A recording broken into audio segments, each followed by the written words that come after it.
नाज़रीन कितना जुल्म है कि बच्चा पेट में है 6 माह का और शोहर ने कहा है कि मैं तुम्हें तलाक देता हूँ और घर से बाहर निकाल दिया है। और यहाँ पर ये रोड के ऊपर बैठी हुई है। इस इंसान को शर्म आनी चाहिए जो अपनी बीवियों की कमाई खाते हैं। कितने बच्चे आपके? 7 शोहर कितने ਤੁਹਾਡੇ? ਘਰ ਦਾ ਵੀ ਤੁਸੀਂ ਇੱਥੇ ਕੀ ਕਰ ਰਹੇ ਜੀ? ਕੀ ਹੋਇਆ ਹੈ? ਦੱਸ ਲਗਾ ਤਲਾਕ ਦੇ ਦੀ ਮੈਂ ਇੱਥੇ ਆ ਗਈ ਫਿਰ ਤੁਹਾਨੂੰ ਤਲਾਕ ਦੇ ਦਿੱਤੀ ਹੈ? ਤਲਾਕ ਕਿਉਂ ਦੇਤੀ ਹੈ? ਕਮਾਈ ਉਹਨੇ ਖਾਣੀ ਮੇਰੀ ਕਮਾਈ ਮੈਂ ਉਹਨੇ ਮੇਰੀ ਖਾਂਦਾ ਰਿਹਾ ਵੀ ਤੁਹਾਡੀ ਕਮਾਈ ਖਾਂਦਾ ਰਿਹਾ ਹੈ? ਆਹੋ ਨਾ ਖਾਣ ਨੂੰ ਦੇਦਾ ਨਾ ਬੱਚੇ ਜਮਾਉਂਦਾ ਰਿਹਾ ਵਾਸਤੇ ਨਾ ਖਰਚਾ ਦੇ ਨਾ ਦੁੱਧ ਨਾ ਕੁਛ ਕੱਖ ਵੀ ਨਹੀਂ। ਤੇ ਕਿੰਨੇ ਦਿਨ ਹੋ ਗਏ ਨੇ ਘਰੋਂ ਆਏ ਨੂੰ? ਅੱਜ ਆਇਆ ਇੱਥੇ ਮੈਂ ਅੱਜ ਹੀ ਤਲਾਕ ਦਿੱਤੀ ਉਹਨੇ? ਪਰਸੋਂ ਦੀ ਪਰਸੋਂ ਦੀ ਪਰਸੋਂ ਤਲਾਕ ਦਿੱਤੀ ਹੈ। ਇਹ ਲਾਹੌਰ ਕੀ ਕਰਨ ਆਏ ਜੀ? ਮੇਰੀ ਭੈਣ ਦੇ ਇੱਥੇ ਭੈਣ ਵੀ ਕਰ ਦਿੱਤੇ ਬਾਹਰ ਭੈਣ ਨੇ ਵੀ ਬਾਹਰ ਕੱਢ ਉਹਨੇ ਦਿੱਤਾ? ਉਹਨੇ ਰੱਖਿਆ ਉਹਦੇ ਵੀ ਕਿਉਂ? ਤੇ ਉਹਨਾਂ ਦਾ ਆਪਣਾ ਖਰਚਾ ਪੂਰਾ ਉਹਨਾਂ ਨੇ ਮੈਨੂੰ ਤੇ ਖਿਲਾਣੀਆਂ ਨਾ ਤੇ ਹੁਣ ਕੀ ਕਰੋਗੇ? कितने जाओगे? ਮੰਗ ਮੂੰਹ खाना की करना फिर अस्सलाम वालेकुम नाज़रीन, मैं हूँ मेरा बाइकर लेडी टीवी के साथ। नाज़रीन इस टाइम मेरे साथ एक ऐसी बेबस और मजबूर औरत मौजूद है जिसके शौहर ने 2 शादियाँ की है और दोनों बीवियों को ही तलाक दे दिया। उनमें से एक मेरे साथ मौजूद है, इसे हम बात करते हैं और उससे पूछते हैं कि आखिर ऐसा क्यों किया उसने। अस्सलाम वालेकुम बाची, क्या नाम है आपका? नबीला कहाँ की रहने वाली है? शक्करगढ़ थोड़ा सा ऊंचा बोलना, हमने शोर है ना। कहाँ की रहने वाली? शक्करगढ़ शक्करगढ़ से। कितने बच्चे आपके? 7 हैं? 7 7 बच्चे हैं। मेरी कुड़ी खोद होगी देख बच्चे कहाँ हैं? बच्चे पीछे ने पीछे घर पे हैं? किसके पास हैं? और पापा को नहीं है पापा के पास है। शोहर कितने ਤੁਹਾਡੇ? वो भी थी ने हैं? और घर ਦਾ ਵੀ ਘਰ ਹੀ ਹੈ। ਤੇ ਤੁਸੀਂ ਇੱਥੇ ਕੀ ਕਰ ਰਹੇ ਜੀ? ਕੀ ਹੋਇਆ ਹੈ? ਦੱਸ ਦੇਗਾ ਤਲਾਕ ਦੇ ਦੀ ਮੈਂ ਉੱਥੋਂ ਇੱਥੇ ਆ ਗਈ ਮੈਂ ਹਾਂਜੀ, ਦੱਸ ਦੇਗਾ ਤਲਾਕ ਦੇ ਦੀ ਮੈਂ ਇੱਥੇ ਆ ਗਈ ਫਿਰ ਤੁਹਾਨੂੰ ਤਲਾਕ ਦੇ ਦਿੱਤੀ ਹੈ? ਤਲਾਕ ਕਿਉਂ ਦੇਤੀ ਹੈ? ਉਹਨੇ ਪਹਿਲੀ ਵੀ ਅੱਜ ਤਲਾਕ ਦਿੱਤੀ ਹੈ, ਬੱਚਾ ਨਹੀਂ ਹੋਇਆ ਤੇ ਤਲਾਕ ਨੂੰ ਦੇਤੀ ਐ थोड़ा जरा ਉੱਚਾ ਬੋਲੋ ਤੇ ਡਰਨਾ ਨਹੀਂ, मतलब ठीक है डरना नहीं ਤੇ ਰਿਲੈਕਸ ਹੋ ਕੇ ਗੱਲ ਕਰੋ ਸਕੂਨ ਨਾਲ। ਤਲਾਕ ਕਿਉਂ ਦਿੱਤੀ?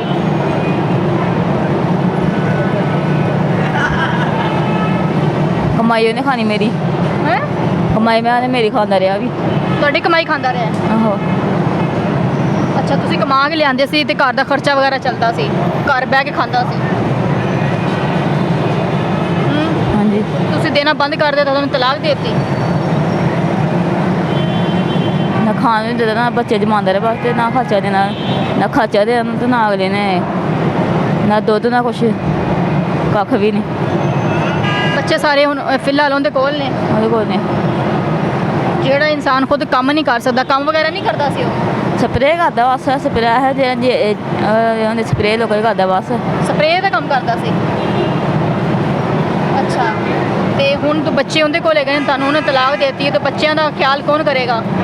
ਆਪੇ ਕਰੇ ਉਹਨੂੰ ਪਤਾ ਲੱਗਿਆ ਨਾ ਕਿ ਕਿਸ ਤਰ੍ਹਾਂ ਰੱਖਦੇ ਬੱਚੇ ਤੁਸੀਂ ਆਪ ਦੇ ਕੇ ਆਏ ਜੇ? ਨੇ ਉਹਨੇ ਦਿੱਤੀ ਹੈ ਨਹੀਂ ਨਹੀਂ, ਤਲਾਕ ਦੀ ਗੱਲ ਨਹੀਂ ਹੋ ਰਹੀ। ਬੱਚੇ ਤੁਸੀਂ ਆਪ ਉਹਨੂੰ ਦੇ ਕੇ ਆਏ ਜੇ? ਹਾਂਜੀ ਆਪੇ ਦੇ ਆਈ ਸੀ ਮੈਂ ਭਾਜੀ ਥੋੜਾ ਉੱਚਾ ਬੋਲੋ, ਮੈਨੂੰ ਸਮਝ ਨਹੀਂ ਆ ਰਹੀ। ਮੈਂ ਆਪੇ ਦੇ ਆਈ ਸੀ ਉਹਨੂੰ ਸਮਝ ਨਹੀਂ ਆਈ? ਮੈਂ ਆਪੇ ਉਹਨੂੰ ਦੇ ਆਈ ਸੀ ਆਪੇ ਦੇ ਕੇ ਆਈ ਉਹਨੂੰ? ਹਾਂਜੀ ਬੱਚਿਆਂ ਨੂੰ ਖੁਦ ਦੇ ਕੇ ਬੱਚੇ ਖੁਦ ਦੇ ਕਰ ਆਈ ਉਹਨਾਂ ਨੂੰ? ਉਹ ਕਿਉਂ ਇਸ ਤਰ੍ਹਾਂ ਕਿਉਂ ਕਰਦਾ? ਖੁਦ ਕਿਉਂ ਨਹੀਂ ਕਮਾਉਂਦਾ? ਉਹ ਸ਼ੁਰੂ ਤੋਂ ਆਦਾ ਜੀ ਸ਼ੁਰੂ ਤੋਂ ਹੀ ਆਦਤ ਹੈ। ਤੇ ਸ਼ਾਦੀ ਫਿਰ ਕਿਉਂ ਕੀਤੀ ਸੀ? ਅਗਰ ਸ਼ੁਰੂ ਤੋਂ ਇਸ ਤਰ੍ਹਾਂ ਨਹੀਂ ਸੀ? ਬੱਚੇ ਵਾਸਤੇ ਸ਼ਾਦੀ ਕੀਤੀ ਸੀ ਹੈ? ਬੱਚਿਆਂ ਵਾਸਤੇ ਬੱਚੇ ਵਾਸਤੇ ਸ਼ਾਦੀ ਕੀਤੀ ਹੈ? ਕੀ ਮਤਲਬ? ਤੁਹਾਡੀ ਪਹਿਲੇ ਸ਼ਾਦੀ ਕਿਤੇ ਹੋਰ ਹੋਈ ਸੀ? ਹਾਂਜੀ ਤੁਹਾਨੂੰ ਪਹਿਲੇ ਤਲਾਕ ਹੋਈ ਹੈ? ਇਹ ਦੂਸਰੀ ਸ਼ਾਦੀ ਅਸੀਂ ਇਨਸਾਨ ਨਾਲ ਕੀਤੀ ਹੈ? ਉਹ ਹੈ ਬੰਦਾ ਮਰ ਗਿਆ ਜਿਹਨੇ ਰਿਸ਼ਤਾ ਮੈਂ ਕਰਾਇਆ ਸੀ ਹੈ? ਰਿਸ਼ਤਾ ਕਰਾਇਆ ਉਹ ਬੰਦਾ ਮਰ ਗਿਆ ਜਿਹਨੇ ਇਹ ਵਾਲਾ ਰਿਸ਼ਤਾ ਕਰਾਇਆ, ਜਿਹਦੇ ਨਾਲ ਹੁਣ ਕਰਵਾਇਆ ਹੈ? ਹਾਂਜੀ ਬੰਦਾ ਤੁਹਾਡਾ ਫੌਤ ਹੋ ਗਿਆ ਸੀ? ਜਿਹਨੇ ਕਰਵਾਇਆ ਸੀ ਨਾ ਹਾਂ। ਉਹ ਫੌਤ ਹੋ ਗਿਆ। ਅੱਛਾ, ਤੁਹਾਡਾ ਪਹਿਲਾ ਸ਼ੌਹਰ ਕਿੱਥੇ? ਉਹ ਸ਼ੋਹਰ ਦੱਸੇ ਕਿ ਨਹੀਂ ਉਹ ਛੱਛ ਰਿਹਾ ਵੀ ਉਹ ਨਹੀਂ ਉਹ ਬੁੱਢਾ ਜਿਹਾ ਸੀ ਵੀ ਬੁੱਢਾ ਜਿਹਾ ਸੀ, ਉਹਨੇ ਛੱਡ ਦਿੱਤਾ ਤੁਹਾਨੂੰ? ਮਾਂ ਛੋਟੀ ਵਿਆਹ ਨਾ ਕਰ ਦਿੱਤਾ ਮਾਂ ਸਾਰੀ ਵਿਆਹ ਨਾ ਕਰ ਦਿੱਤਾ ਹੈ ਨਾ ਅੱਛਾ, ਛੋਟੀ ਜਿਹੀ ਸੀ ਤੇ ਘਰ ਵਾਲੇ ਨੇ ਸ਼ਾਦੀ ਕਰਤੀ ਬੁੱਢੇ ਨਾਲ? ਹਾਂ ਉਹ ਹੁਣ ਜ਼ਿੰਦਾ ਹੈ ਫਿਲਹਾਲ? ਹਾਂਜੀ ਕਿੱਥੇ ਹੈਗਾ? ਸ਼ੁਕਰ ਉਹਦੇ ਚ ਕਿੰਨੇ ਬੱਚੇ ਨੇ? 7 ਦੱਸੇ ਨੇ ਉਹੀ ਬੱਚੇ ਅੱਛਾ, 7 ਬੱਚੇ ਉਹਦੇ ਵਿੱਚੋਂ ਹੀ ਨੇ? ਮੇਰੇ ਬੱਚੇ ਨਾ ਉਹ ਨੇ ਉਹਦੇ ਉਹੀ ਕਹਿੰਦੀ ਵੀ ਆ। ਅੱਛਾ, ਦੂਸਰੇ ਜਿਹਦੇ ਨਾਲ ਤੁਸੀਂ ਸ਼ਾਦੀ ਕੀਤੀ ਹੈ? ਫਿਰ ਸ਼ਾਦੀ ਕੀਤੀ ਉਹਦਾ ਕੋਈ ਬੱਚਾ ਨਹੀਂ ਆਇਆ ਤਾਂ ਦੱਸੇ ਤਾਂ ਛੱਡੀ ਸੀ। ਅੱਛਾ ਅੱਛਾ ਅੱਛਾ, ਬਾਬੇ 'ਚ ਕੋਈ ਬੱਚਾ ਨਹੀਂ ਹੈ ਜਿਹਦੇ ਨਾਲ ਸ਼ਾਦੀ ਪਹਿਲੇ ਹੋਈ ਸੀ, ਦੂਸਰੇ ਵਿੱਚੋਂ 7 ਬੱਚੇ ਹੋਏ ਨੇ? ਹਾਂਜੀ ਤੇ ਉਹ ਕਮਾਉਂਦਾ ਕਿਉਂ ਨਹੀਂ? ਉਹਨੂੰ ਕੀ ਮਸਲਾ ਹੈ? ਪਤਾ ਸੀ ਕਿ ਉਹ ਕਮਾਉਂਦਾ ਨਹੀਂ ਹੈ, ਫਿਰ ਤੁਸੀਂ ਇਸ ਤਰ੍ਹਾਂ ਦੇ ਇਨਸਾਨ ਨਾਲ ਸ਼ਾਦੀ ਨਹੀਂ ਕਰਨੀ ਸੀ? ਮੈਨੂੰ ਪਤਾ ਸੀ, ਹੈ ਮੈਨੂੰ ਪਤਾ ਕਿ ਉਹ ਇਹੋ ਜਿਹੇ ਕਹਿੰਦਾ ਭਜਾਈ ਨਾ ਕਰਵਾਈ। ਅੱਛਾ, ਪਹਿਲੇ ਠੀਕ ਸੀ? ਆ ਪੈਸੇ ਹੀ, ਜਦੋਂ ਸ਼ਾਦੀ ਹੋਈ ਸੀ ਪਹਿਲੇ ਠੀਕ ਸੀ, ਹਾਂਜੀ ਪੈਸੇ ਹੀ। ਬਾਅਦ ਵਿੱਚ ਇਸ ਤਰ੍ਹਾਂ ਦਾ ਹੋਇਆ? ਹਾਂਜੀ, ਪਹਿਲੇ ਕੀ ਕੰਮ ਕਰਦਾ ਸੀ? ਪਹਿਲੇ ਵੈਸੇ ਕੰਮ ਕਰਦੇ ਆ ਉਹ, ਪਹਿਲੇ ਬਾਹਰ ਜਾਂਦਾ ਫੇਰੀ ਕਰਦੇ ਰਿਹਾ ਬਾਹਰ। ਬੱਚੇ ਸਭ ਤੋਂ ਵੱਡਾ ਬੱਚਾ ਜਿਹੜਾ ਤੁਹਾਡਾ ਹੈਗਾ ਉਹਦੀ ਉਮਰ ਕਿੰਨੀ ਹੈ? ਉਹਦੀ 12-13 ਸਾਲ ਹੈ। ਅੱਛਾ, 12-13 ਸਾਲ ਦਾ ਸਭ ਤੋਂ ਵੱਡਾ ਬੱਚਾ ਹੈ, ਯਾਨੀ ਕਿ ਛੋਟੇ ਛੋਟੇ ਬੱਚੇ ਤੁਹਾਡੇ ਸਾਰੇ? 2 ਕੁੜੀਆਂ ਜਵਾਨ ਨੇ। ਅੱਛਾ, ਤੇ ਤੁਹਾਡੇ ਸ਼ੋਹਰ ਨੇ ਇੱਕ ਹੀ ਸ਼ਾਦੀ ਕੀਤੀ ਕਿ ਉਹਦੀ ਕੋਈ ਹੋਰ ਵੀ ਸ਼ਾਦੀ ਹੋਈ? ਦੱਸੇ ਤੇ ਕਰਨੀ ਆ, ਹੈ ਪਹਿਲੇ ਸ਼ਾਦੀ ਕੀਤੀ, ਦੱਸਣਾ ਇਹ ਦੂਸਰੀ ਹੈ। ਤੁਹਾਡੇ ਨਾਲ ਦੂਸਰੀ ਹੈ? ਹਾਂਜੀ ਪਹਿਲੇ ਨੂੰ ਵੀ ਤਲਾਕ ਦੇ ਦਿੱਤੀ? ਹਾਂਜੀ, ਤੁਹਾਨੂੰ ਵੀ ਤਲਾਕ ਦੇ ਦਿੱਤੀ? ਪਹਿਲੇ ਨੂੰ ਕਿਉਂ ਤਲਾਕ ਦਿੱਤੀ ਹੈ? ਦੱਸਣੇ ਬੱਚਾ ਨਹੀਂ ਹੋਏ, ਦੱਸੇ ਕਰਨੀ ਆ, ਹੈ ਦੱਸੇ ਬੱਚਾ ਨਹੀਂ ਹੋਏ ਤੇ। ਉਹਦੇ 'ਚ ਬੱਚੇ ਨਹੀਂ ਹੋਏ ਇਸ ਲਈ ਹਾਂਜੀ, ਤੁਹਾਡੇ ਨਾਲ ਫਿਰ ਕੀਤੀ? ਤੁਹਾਡੇ 7 ਬੱਚੇ ਹੋਏ ਤੇ ਤੁਹਾਨੂੰ ਵੀ ਤਲਾਕ ਦੇ ਦਿੱਤੀ? ਕੁੜੀ ਦੀ ਫੋਟੋ ਹੋਈ ਸੀ, ਹਾਂ, ਉਹ ਕੁੜੀ ਫੋਟੋ ਹੋਈ ਸੀ, 8ਵੀਂ ਕੁੜੀ ਫੋਟੋ ਹੈ, 9 ਬੱਚਾ ਫੇਰ ਮੇਰੇ। ਅੱਛਾ, ਤੇ ਕਿੰਨੇ ਦਿਨ ਹੋ ਗਏ ਨੇ ਘਰੋਂ ਆਏ ਨੂੰ? ਅੱਜ ਆਇਆ ਇੱਥੇ ਮੈਂ। ਅੱਜ ਹੀ ਆਈ ਹਾਂ? ਹਾਂਜੀ, ਅੱਜ ਹੀ ਤਲਾਕ ਦਿੱਤੀ ਉਹਨੇ? ਪਰਸੋਂ ਦੀ ਸੀ, ਪਰਸੋਂ ਦੀ। ਪਰਸੋਂ ਤਲਾਕ ਦਿੱਤੀ ਹੈ? ਤੇ ਇੱਥੇ ਕੀ ਕਰਨ ਆਏ ਜੇ? ਇਹ ਲਾਹੌਰ ਕੀ ਕਰਨ ਆਏ ਜੇ? ਤੇ ਕੋਈ ਹੈ ਉਹ ਰਿਸ਼ਤੇਦਾਰ ਵਗੈਰਾ? ਮੇਰੀ ਭੈਣ ਦੇ ਇੱਥੇ। ਭੈਣ ਇੱਥੇ ਰਹਿੰਦੀ ਹੈ? ਹਾਂਜੀ, ਤੇ ਰਹਿੰਦੇ ਉਹਦੇ ਕੋਲ ਹੀ ਜੇ? ਤੇ ਰੋਡ ਤੇ ਕਿਉਂ ਬੈਠੇ ਜੇ? ਹੈਂ, ਰੋਡ ਤੇ ਕਿਉਂ ਉਹਨੂੰ ਬੈਠੇ? ਕਾਹੇ ਦਾ ਹੈ? ਉਹਨੇ ਵੀ ਕਰ ਦਿੱਤੇ ਆ, ਸਮਝ ਨਹੀਂ ਆਈ। ਭੈਣ ਨੇ ਵੀ। ਮੈਂ ਕਿਹਾ ਰੋਡ ਤੇ ਇੱਥੇ ਕਿਉਂ ਬੈਠੇ ਜੇ? ਭੈਣ ਵੀ ਕਰ ਦਿੱਤੇ ਆ ਬਾਹਰ। ਭੈਣ ਨੇ ਵੀ ਬਾਹਰ ਕੱਢਦਾ ਹੈ? ਉਹਨੇ ਰੱਖਿਆ ਉਹਦੇ ਵੀ। ਸਕੀ ਭੈਣ ਨੇ ਤੁਹਾਡੀ? ਸਕੀ ਭੈਣ ਨੇ ਵੀ ਘਰੋਂ ਬਾਹਰ ਕੱਢਦਾ ਹੈ? ਕਿਉਂ? ਉਹਦੇ ਕੋਲ ਉਹਨਾਂ ਦਾ ਆਪਣਾ ਖਰਚਾ ਪੂਰਾ, ਉਹਨਾਂ ਨੇ ਮੈਨੂੰ ਦਿਖਾਉਣੀਆਂ ਉਹਨਾਂ ਨੇ। ਅੱਛਾ, ਉਹਨੇ ਕਿਹਾ ਮੈਂ ਤੁਹਾਡੇ ਆਪਣੇ ਸਾਡੇ ਖਰਚੇ ਪੂਰੇ ਨਹੀਂ ਹੋ ਰਹੇ ਤੇ ਤੈਨੂੰ ਕਿੱਥੇ ਰੱਖਾਂ ਇੱਥੇ ਘਰ 'ਚ? ਤੇ ਹੁਣ ਕੀ ਕਰੋਗੇ, ਕਿੱਥੇ ਜਾਓਗੇ?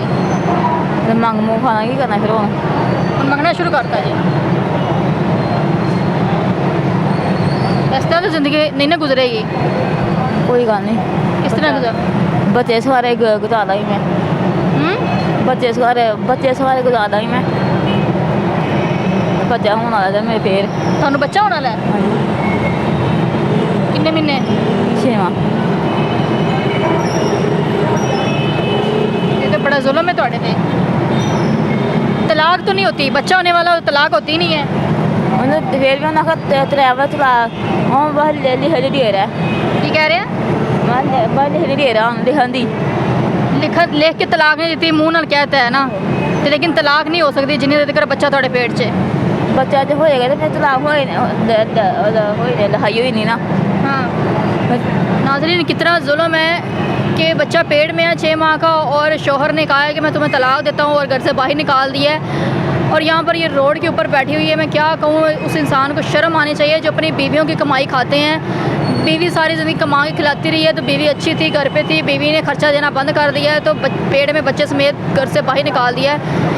ऐसे इंसान को मैं कहती हूँ डूब के मर जाना चाहिए। अगर वो हमारा ये इंटरव्यू देख रहा है, अगर उस तक ये पहुँच जाता है, तो मुझे यही कहूँगी कि शर्म आनी चाहिए, तुम्हें शर्म आनी चाहिए। अपनी बीवी को जो है घर से बाहर निकाला हो, यहाँ पर रोड पर तरह तरह के लोग यहाँ पर गुजर रहे हैं, देख रहे हैं, यहाँ पर बैठी हुई है।